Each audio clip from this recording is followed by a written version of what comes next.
Welcome to the Memorial Day edition of News Today with WDW News Today. I'm Jason Diffendahl of WDWNT, filling in for Jill Diffendahl, who fills in for Eric Morton, who fills in for Tom Corliss. Please like this video, subscribe, and hit the notification bell to make sure you never miss the latest news from Disney theme parks around the world. Here now is the news for May 29th, 2023. Less than 4 months after its formation, one of the members of the controversial Central Florida Tourism Oversight District Board of Supervisors has already resigned his post. Michael Sasso was one of Florida Governor Ron DeSantis' original appointees to the Central Florida Tourism Oversight District Board of Supervisors. Boy, that's a mouthful. Which replaced the former Reedy Creek Improvement District Board back in February. An experienced lawyer, Sasso is a partner at the firm which bears his name, Sasso & Sasso, in Orlando. His term was set to expire in February 2027, making his resignation remarkably premature. Spectrum News 13 anchor Greg Angel confirmed the news Friday evening on his Twitter account. A reason or explanation was not given by Sasso or the board, but it is worth noting that his wife was recently appointed by Florida Governor Ron DeSantis to serve on the Florida Supreme Court. And as you know, litigation between Disney, the CFTOD, and the state of Florida, including Governor DeSantis, is still pending. The Walkway connecting the Magic Kingdom and Disney's Grand Floridian Resort and Spa has now reopened. Disney originally stated that this path would reopen in late spring 2023, so it looks like Disney met their goal.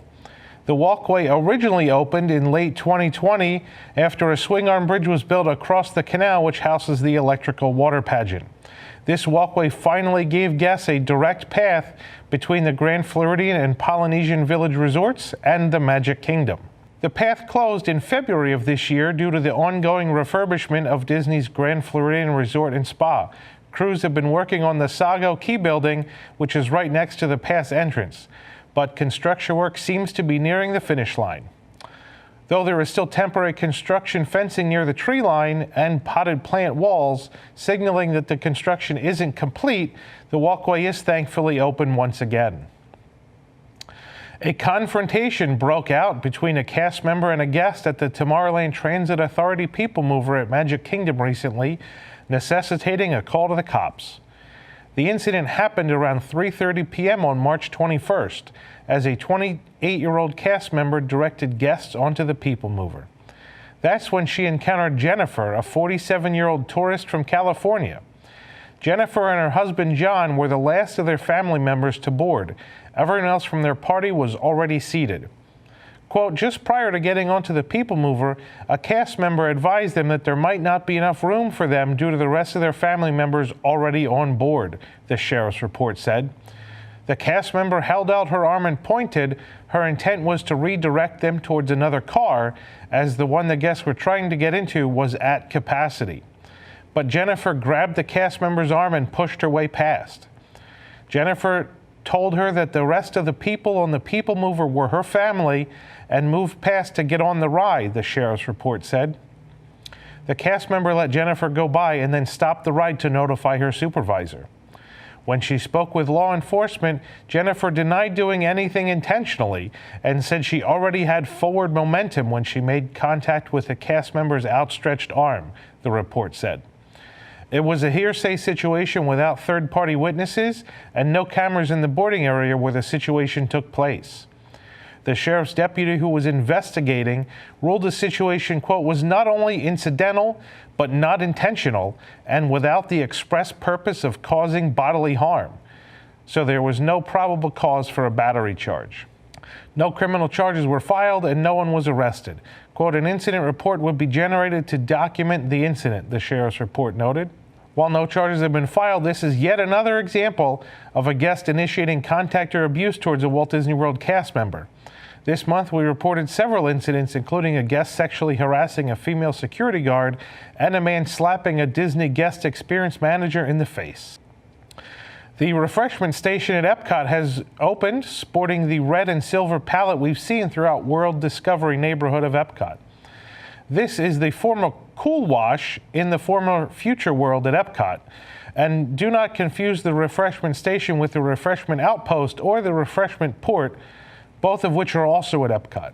Under the shade of the refreshment station, there are several permanent tables with bench seating for guests to recharge with a cold slushie.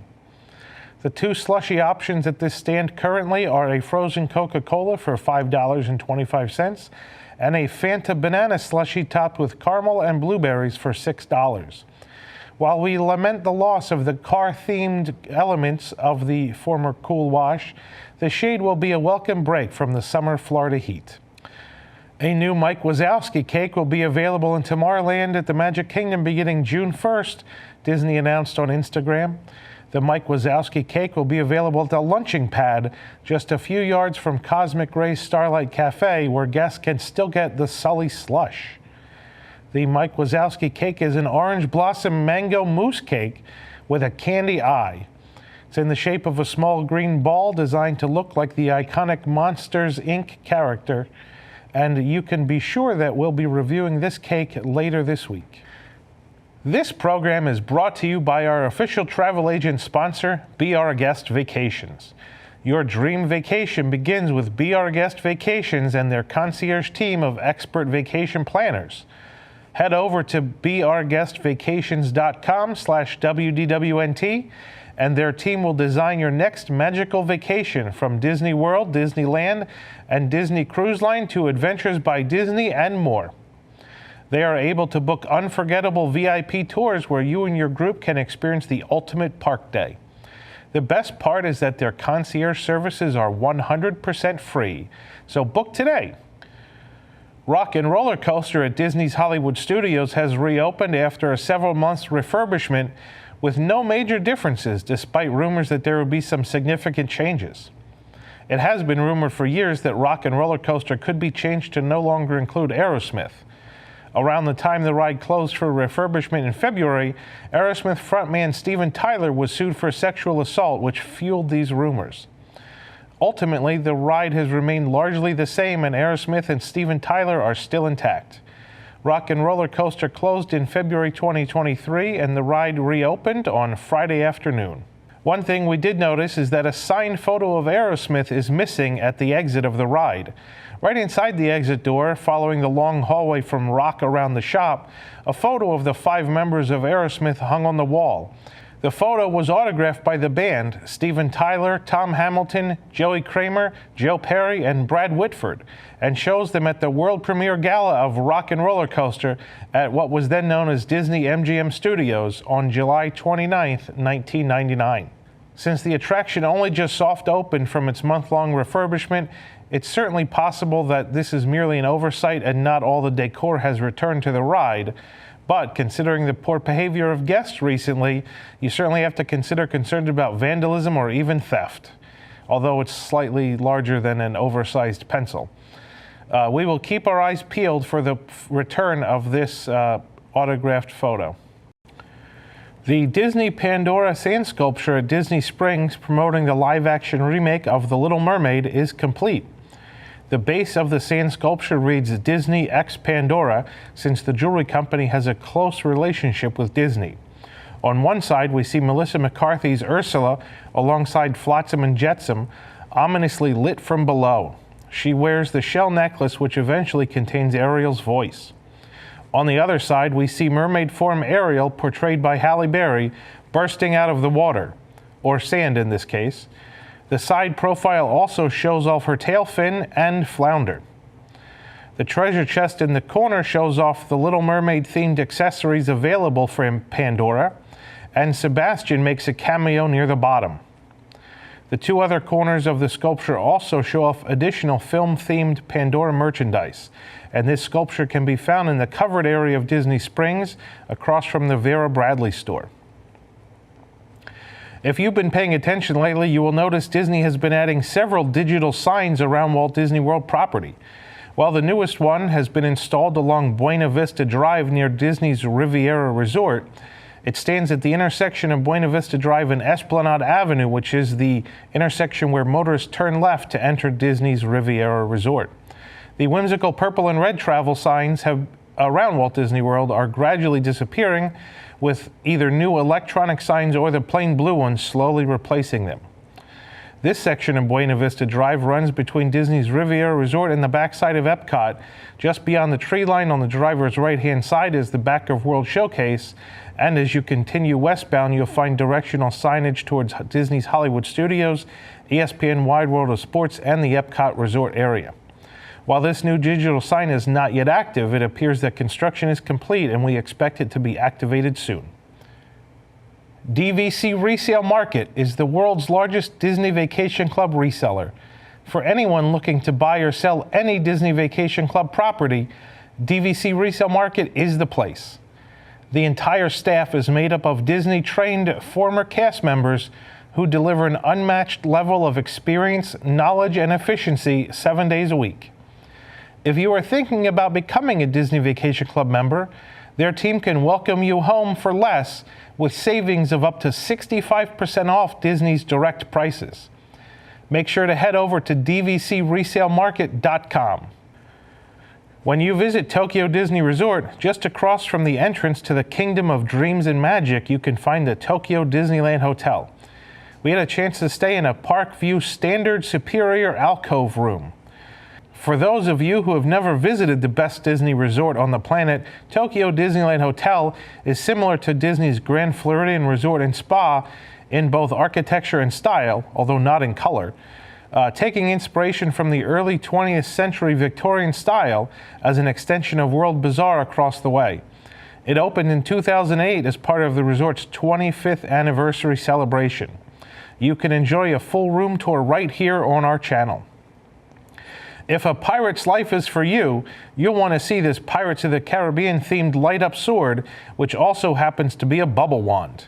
We found this at Le Coffre du Capitan, the ride's exit shop in Disneyland Paris.